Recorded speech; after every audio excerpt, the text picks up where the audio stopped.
Yo, what is going on, everybody?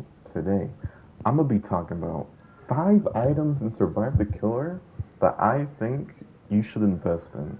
Before we start with that, please make sure to like and subscribe. I'm trying to reach 2,000 subscribers by the end of the summer or the end of the year. And yeah, let's start.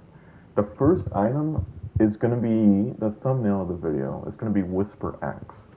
The reason I put Whisper Axe here is because if y'all remember from the Valentine's update, it literally cost 50,000 coins to get one of these.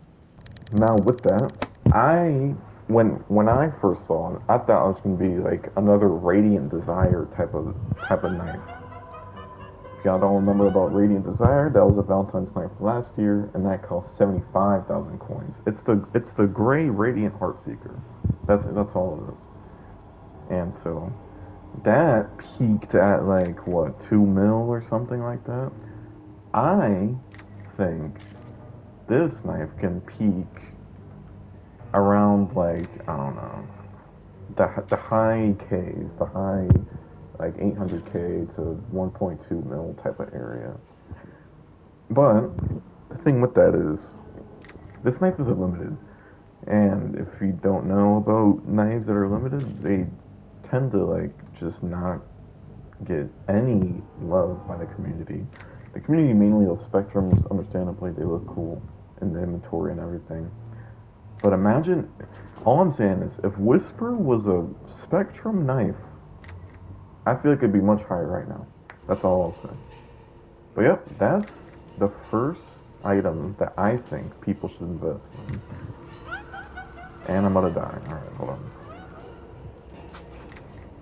The next item that I think people should invest in my opinion, is alright. The next item is gonna be like a group of items, but I think this is more of a seasonal type of thing. But since Halloween is coming up, I feel like, or I should say this: the next thing you should do, I'm not even gonna say item. The next thing you should do is whenever an update comes out, example, let's say like a Christmas update comes out, you should prepare for the next update that would come out.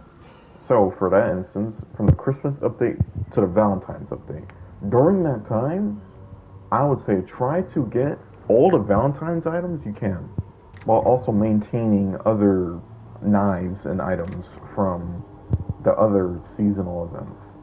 Now, the reason I say this is because we're going to talk about trend here. When it comes to trend, it tends to, you know, like the Valentine's update. Obviously, it raises Valentine's items. You would think, right?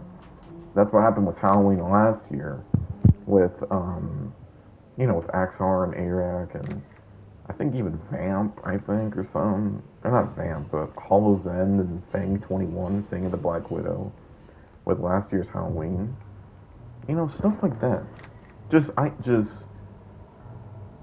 gonna count this as one of them, but items that's gonna be in the next update. So for right now, the Halloween update, I would advise to try to get as much Halloween items as you can. I feel like most people try to do this, but they don't really talk about it. They usually just do it, if that makes sense. People don't really talk about getting Halloween stuff for the future Halloween update, and just praying that items do, raise or whatever. But yeah, that would be my next tip. The next item you should try investing in is it's gonna be voids. And I'm gonna pair all these together again, but void knives, polar knives, and the this chest, the frostbite knives. All those weapons together. The only reason why I say this is because those knives only cost gems to open the crates, obviously, right? And so I would assume most people didn't spend money on the update, on those updates. I feel like most people would try to spend their coins for stuff. I feel like it don't make sense. And so the thing with that is not that much people, you know, have like those voids and those polars and those frostbite knives. And I feel like they're besides voids, I feel like polars and the frostbite knives are at their all-time lows.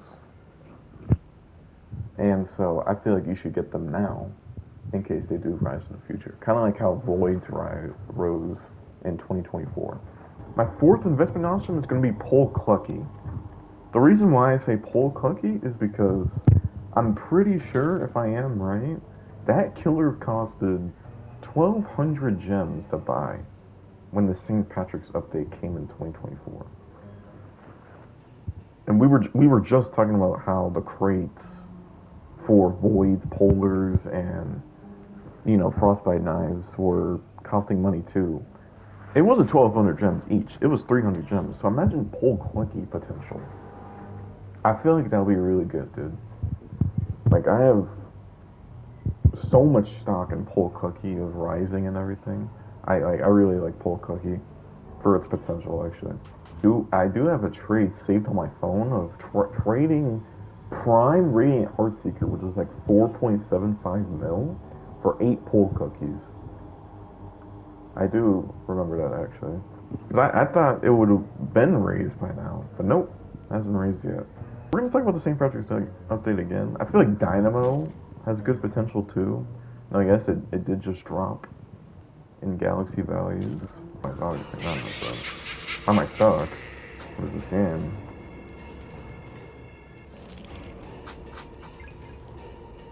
Wait, bro. Dude, this is so dumb, man.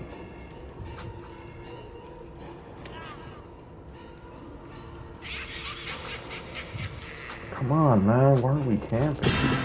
Come on, bro. Bro, what is this? I hope these two people out and I don't get any help. What kind of bull is that, bro? Trash, man. Come on, what are you doing? Where's me? Alright, man. Alright, but yeah, Pole Cookie and Dynamo, I feel like they have good potential.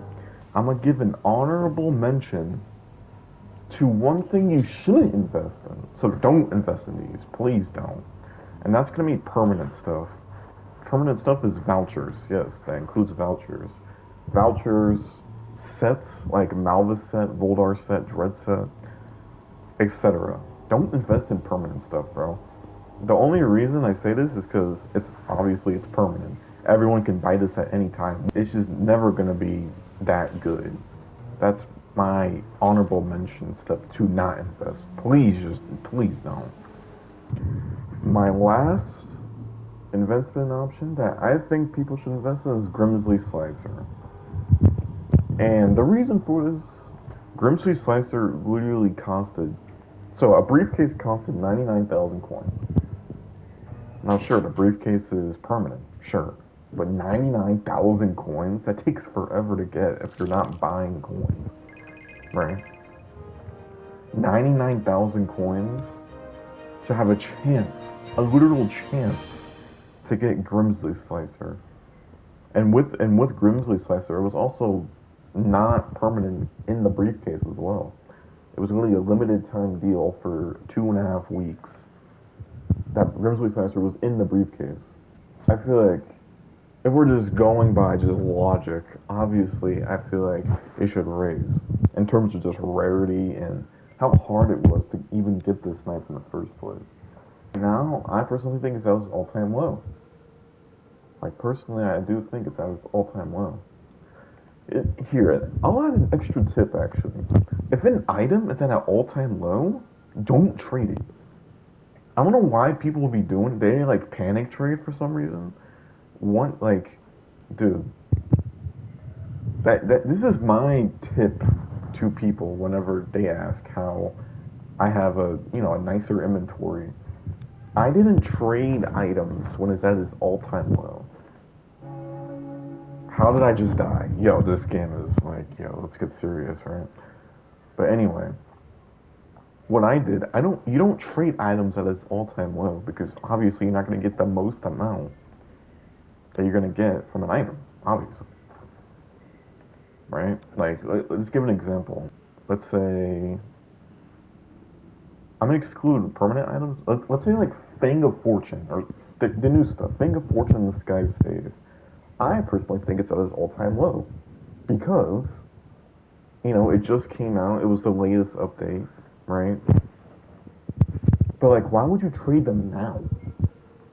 Why not trade them when they're peaking, whenever that is? Because that just depends on the community, obviously. But what I like to do compared to other people is people stop trading for the item.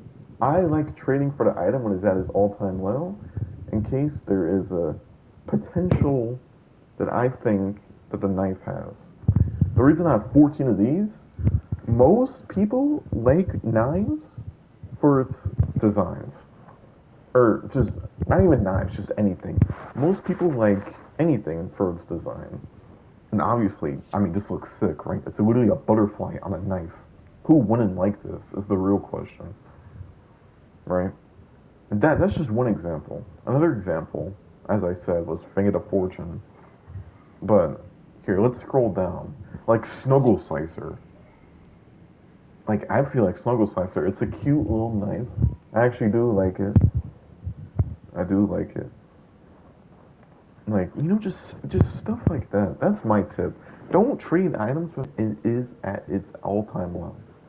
That's my personal tip to people trying to improve their inventories. Like they're stagnant on trading. That's my tip. Don't trade stuff when it's at its all-time low. What I do, another thing I do, if say let's say an item is demanded, so I'm gonna just put an item that isn't demanded at all for you know. So let's say like here, let's scroll down. Let's say like Void Balloon, all time high, demand is high, right?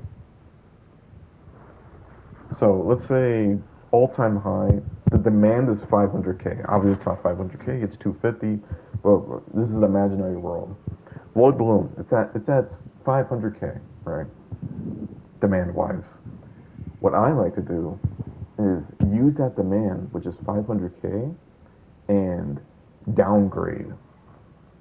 For example, let's say let's say five of these, because this is 100K each.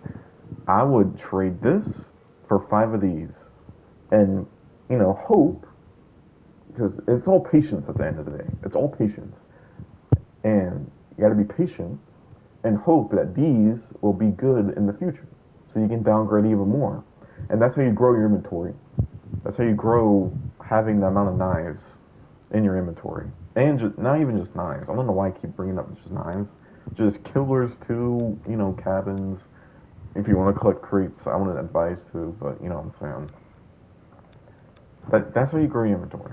But yeah, that's my five investment options that you should use or you should invest to, in my opinion, in Survive the Killer right now.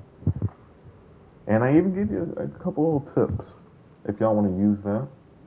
But yeah, I hope you guys have a good day. Again, please make sure to like, subscribe. Try to reach 2,000 subscribers by the end of the summer or the end of the year. Either way, it'll be pretty cool. And I hope y'all have a good day and peace.